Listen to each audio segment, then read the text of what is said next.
আচ্ছা বন্ধুরা, জানুয়ারির শেষ বা ফেব্রুয়ারির মাঝামাঝি ম্যাকআউটের প্রথম আর তৃতীয় সেমেস্টার এক্সাম দুশ্চিন্তা ঝেড়ে ফেলো।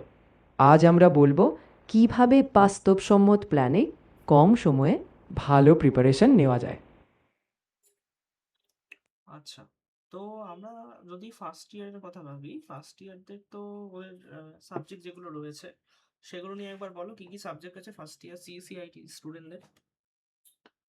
ফার্স্ট ইয়ারে সিএসসি বা আইটিতে সাধারণত যেমন থাকে ইঞ্জিনিয়ারিং ম্যাথ, বেসিক ইলেকট্রিক্যাল বা ইলেকট্রনিক্স, প্রোগ্রামিং সি বা পাইথন, আর সঙ্গে ফিজিক্স বা কেমিস্ট্রি।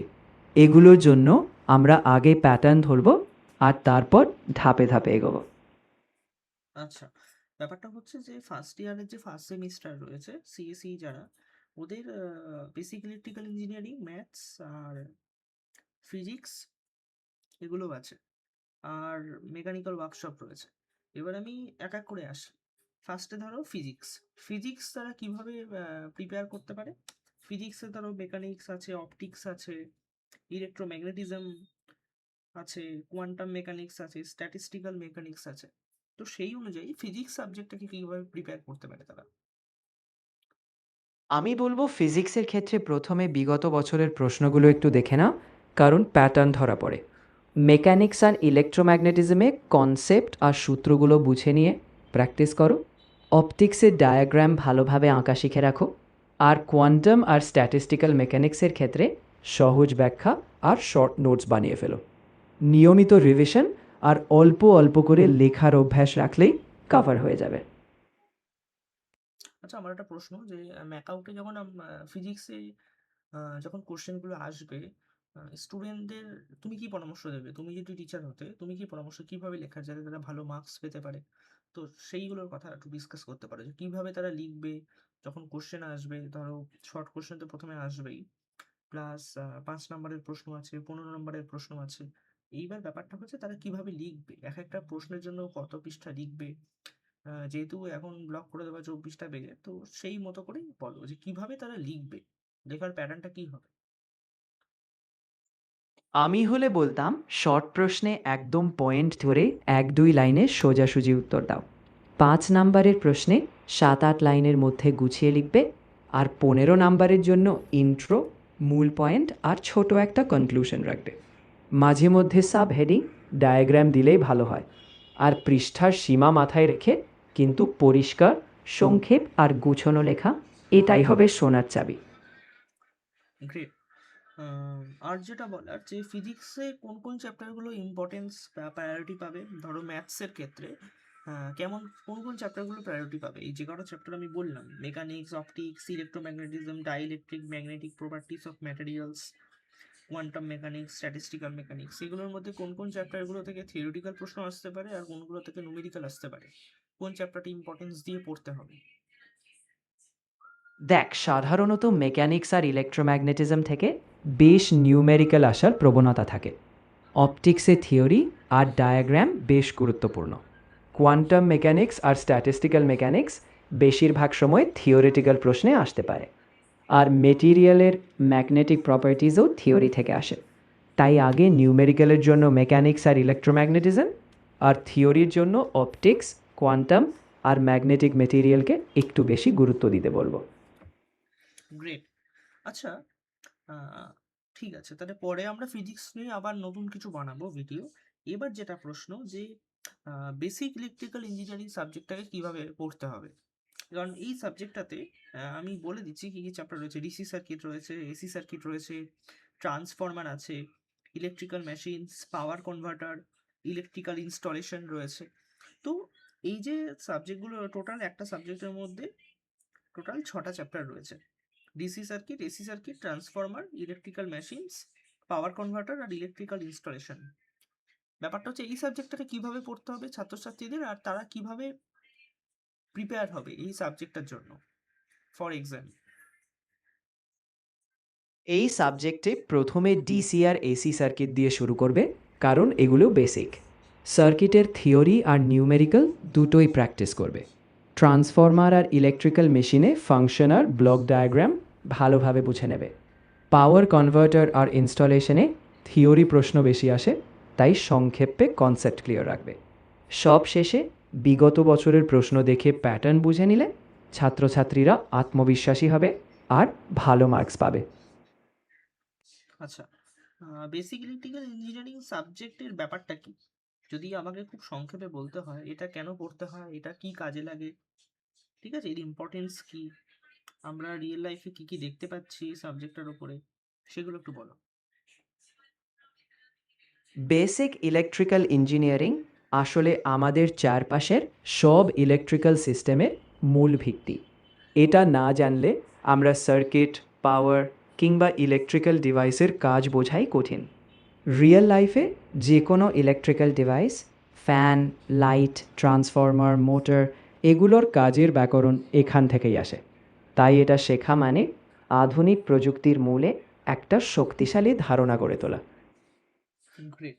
আচ্ছা, আর ফার্স্ট ইয়ারের যে আরেকটা রয়েছে ম্যাথসের জন্য তুমি কি বলবে? ম্যাথসে তো ওদের ধরো পুরো বলতে পারো ফার্স্ট ইয়ারের যে ওদের ম্যাথস রয়েছে ফার্স্ট সেমিস্টারে, সেখানে লিনিয়ার অ্যালজেব্রা রয়েছে, ক্যালকুলাস কিছুটা আছে। তো ম্যাথসের জন্য তারা কিভাবে প্রিপারেশন নেবে ফার্স্ট ইয়ারের ফার্স্ট সেমিস্টার সিএসসি আইটিদের জন্য? আমি বলবো ম্যাথে কনসেপ্ট বুঝে ছোট ছোট ভাগে পড়া। লিনিয়ার অ্যালজেব্রার জন্য ম্যাট্রিক্স আর ডিটারমিনেন্ট রেগুলার প্র্যাকটিস, আর ক্যালকুলাসে ডেরিভেটিভ, ইন্টিগ্রাল আর অ্যাপ্লিকেশনগুলো একটু ভালো করে বুঝে নাও। পিওয়াইকিউ মানে প্রিভিয়াস ইয়ার কোয়েশ্চেন খুব কাজে দেবে, কারণ প্যাটার্ন বোঝা যাবে। আর রেগুলার ছোট রিভিশন রাখলে প্রথম সেমিস্টারের ম্যাথসও স্বাভাবিকভাবেই ম্যানেজেবল হয়ে যাবে। আচ্ছা, মানে কোন কোন মিস্টেকগুলো ফার্স্ট ইয়ারের স্টুডেন্ট করবে না, কারণ এটা তাদের প্রথমবার পরীক্ষা দিচ্ছে ম্যাকআউটে। তো কোন কোন মিস্টেকগুলো তারা করবে না, যাতে তাদের ভালো সিজিপিএটা যেন তাদের আসে, যাতে খারাপটা না আসে, এবং কিভাবে পরিষ্কার পরিচ্ছন্নভাবে তারা লিখবে সেটা অল সাবজেক্টের জন্য যেন থাকে একটা সমান গুরুত্ব দিয়ে, তাহলে কিভাবে তারা প্রিপারেশন নেবে? একদম শুরুতে দেরি করা যাবে না, শেষ মুহূর্তে চাপ পড়ে। পিওয়াইকিউ না দেখে শুধু বই মুখস্থ করা ভুল। সব সাবজেক্টে একটু একটু করে এগোতে হবে, আর নিজের ভাষায় পরিষ্কার সাজানো উত্তর লিখতে হবে। একটার উত্তর শেষ হলে পরেরটা শুরু, গোলমাল না করে। আর একদম শেষে উত্তরপত্র একবার চোখ বুলিয়ে দেখে দেওয়া। এই রুটিন রাখলেই সিজিপিএ ভালো আসবে। ওকে, গ্রেট। তো আমরা ফার্স্ট ইয়ারটা মোটামুটি দেখলাম, আরেকটা যেটা ফার্স্ট ইয়ারে তো আরো কিছু ধরো ল্যাবস রয়েছে, তারপরে একটা সাবজেক্ট রয়েছে মেকানিক্যাল ওয়ার্কশপ। তো এগুলোর জন্য তুমি কি বলবে, তারা ল্যাবসের জন্য কিভাবে প্রিপারেশন নেবে, আর মেকানিক্যাল ওয়ার্কশপ যেটা রয়েছে ওর জন্য কিভাবে প্রিপারেশন নেবে? ল্যাবের জন্য আসলে হাতে কলমে প্র্যাকটিস। প্রতিটা এক্সপেরিমেন্টের থিওরি, স্টেক আর ডায়াগ্রাম পরিষ্কার বুঝে নেওয়া। রিপোর্ট লেখার ফরম্যাট গুছিয়ে রাখলেই ল্যাব পার্ট ঠিক থাকবে। আর মেকানিক্যাল ওয়ার্কশপে মূলত টুল আর প্রসেসের নাম, কাজ আর সেফটি মেজারগুলো মাথায় রাখা দরকার। শীট কাটাকাটি না করে পরিষ্কার রাখবে, আর একটু আগেই প্রস্তুত হয়ে গেলে ল্যাব আর ওয়ার্কশপ দুইটাই আরামে চলে যাবে। গ্রেট। ব্যাপারটা হচ্ছে এবার আমি সেকেন্ড ইয়ারের দিকে আসবো, থার্ড থার্ড সেমিস্টার। এখানে এদের অনেকগুলো সাবজেক্ট রয়েছে। এদের অ্যানালগ অ্যান্ড ডিজিটাল ইলেকট্রনিক্স আছে, ইকোনমিক্স আছে, ডেটা স্ট্রাকচার অ্যান্ড অ্যালগোরিদমস আছে, কম্পিউটার অর্গানাইজেশন আর্কিটেকচার আছে। আরেকটা যেটা রয়েছে সেটা হচ্ছে ম্যাথামেটিক্স 3, মানে যেখানে কিনা প্রবাবিলিটি স্ট্যাটিস্টিক্সের পুরো, মানে ম্যাথসটা ওই সময়ে পুরো প্রবাবিলিটি স্ট্যাটিস্টিক্সে যা যা রয়েছে ইঞ্জিনিয়ারিং লেভেলে, ঠিক আছে। এবার ব্যাপারটা হচ্ছে যে আমি যদি ফার্স্ট আসি, অ্যানালগ অ্যান্ড ডিজিটাল ইলেকট্রনিক্স, এই সাবজেক্টটা, এটা খুব গুরুত্বপূর্ণ একটা সাবজেক্ট, কারণ ম্যাক্সিমাম দেখা যায় ব্যাকলগ এই সমস্ত পেপারগুলোতেই আসে।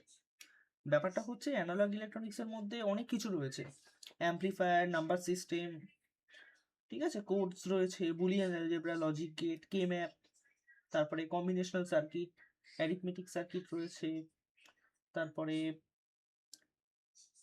অ্যানালগ ডিজিটাল কনভার্টার রয়েছে, digital analogue converter, logic families, ঠিক আছে, program logic device, register, counter, অনেক কিছু আছে। মানে দুটো সেপারেট পার্ট, অ্যানালগের একটা পার্ট আর ডিজিটালের একটা পার্ট, এই গোটা মিলিয়ে অ্যানালগ ডিজিটাল ইলেকট্রনিক্স। তো ব্যাপারটা হচ্ছে এই সাবজেক্টটা কিভাবে প্রিপারেশন নেবে, কারণ অনেক ক্ষেত্রে খুব লিখতে সমস্যা হয় এই সমস্ত সাবজেক্টগুলো, ঠিক আছে। তো বলো একবার। আমি বলবো আগে একদম বেসিক থেকে শুরু করো। নাম্বার সিস্টেম, বুলিয়ান অ্যালজেব্রা আর লজিক গেট আগে পরিষ্কার বুঝে নাও। ডিজিটাল অংশে কে ম্যাপ আর কম্বিনেশনাল সার্কিট বেশি আসে, তাই এগুলো বেশি প্র্যাকটিস। অ্যানালগে অ্যাম্প্লিফায়ার আর কনভার্টারগুলোর কাজ আর ব্লক ডায়াগ্রাম বোঝো। ল্যাবের সাথে থিওরি মিলিয়ে পড়লে মনে থাকবে। আর লিখতে গেলে ডায়াগ্রাম আর পয়েন্ট আকারে উত্তর দিলে সহজ হবে। ছোট ছোট রিভিশন রাখবে আর পিওয়াইকিউ দেখে নিও, তাতে কনফিডেন্স বাড়বে। গ্রেট। এবার আরেকটা সাবজেক্ট রয়েছে, data structure algorithm. Data structure অ্যালগোরিদমে এদের এখানে যেটা রয়েছে বেসিক লেভেলেই ডিএসএ রয়েছে, অ্যাডভান্স লেভেলে ডেটা স্ট্রাকচার না। সেখানে ইন্ট্রোডাকশন, স্ট্যাক কিউ রয়েছে, link list, tree, graph, searching, sorting, miscellaneous, ঠিক আছে, এইগুলো আছে। তো ডেটা স্ট্রাকচার অ্যালগোরিদম সাবজেক্টটা কিভাবে পড়বে, যেহেতু এটা কোর কম্পিউটার সায়েন্সের সাবজেক্ট, তাহলে অবশ্যই গুরুত্ব পাবে এটা। তো তারা কিভাবে লিখবে এক্সামে, কিভাবে এই সাবজেক্টের প্রিপারেশন নেবে? আমি বলবো আগে প্রত্যেকটা ডেটা স্ট্রাকচারের কনসেপ্ট আর অপারেশন বোঝো, যেমন stack, queue, link list, tree, graph. এগুলোর সঙ্গে সঙ্গে কমন অ্যালগোরিদম যেমন সার্চিং, সর্টিং, এগুলোর স্টেপ বাই স্টেপ প্র্যাকটিস করো। কোড লেখা আর ড্রাই রান করা অভ্যাস রাখবে। লিখতে গেলে প্রথমে ডায়াগ্রাম বা উদাহরণ, তারপর পয়েন্ট ধরে স্টেপ লিখে দাও। আর প্রিভিয়াস ইয়ার কোয়েশ্চেন ধরে ধরে প্র্যাকটিস করো। এতে এক্সামে কনফিডেন্সও থাকবে আর লিখতেও সহজ লাগবে। আচ্ছা, ঠিক আছে। তো ব্যাপারটা হচ্ছে আরেকটা রয়েছে ইকোনমিক্স বলে একটা subject, economics for engineers, economics for engineering also. ব্যাপারটা হচ্ছে এই সাবজেক্টটা নিয়ে প্রবলেম যেটা রয়েছে, টোটালি এটা out of the box thinking লাগে এই সাবজেক্টের জন্য। কারণ শুধু থিওরি আসে না, ভালো ভালো নিউমেরিক্যাল আসে, অনেক লং নিউমেরিক্যাল সেখান থেকে আসে। এবং ইকোনমিক্সের বেস ক্লিয়ার থাকে না ইঞ্জিনিয়ারিং স্টুডেন্টদের। এবং এই সময়তে ভালো করে যদি প্রিপারেশন নিতে হয়, এই সাবজেক্টটা প্রথমে আমি বলি কি কি রয়েছে। সেটা হচ্ছে chapter wise economic decision making, engineering cost and estimation, cash flow, interest equivalence, return, rate of return analysis, inflation and price change, present worth analysis, uncertainty in future events, depreciation, replacement analysis, accounting।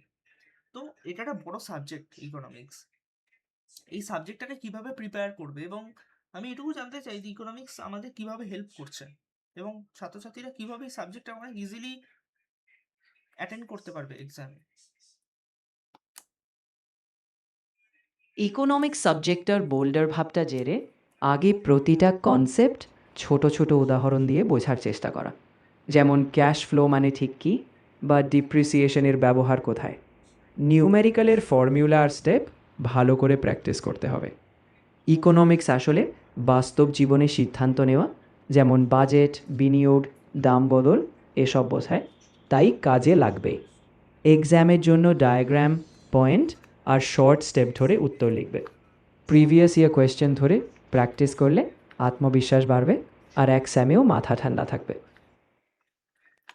আচ্ছা, আচ্ছা, আমরা একটা জিনিস জানার economics সাবজেক্টে, সেটা হচ্ছে যে কিছু কিছু চ্যাপ্টারগুলোর একটা ব্রিফ ওভারভিউ দিয়ে দেওয়া, প্রত্যেকটা একসাথে একটা সামারি করে একটু বলো যে ইকোনমিক্স, এই সাবজেক্টের ভাষায় ইকোনমিক্স বলতে কি বোঝাচ্ছে। এই যে এতগুলো chapter total, accounting, replacement analysis, depreciation, uncertainty in future event, present worth analysis, inflation, price change, engineering cost estimation, economic decision making, সমস্ত চ্যাপ্টারের একটা গোটা একটা সামারি ওভারভিউ দাও।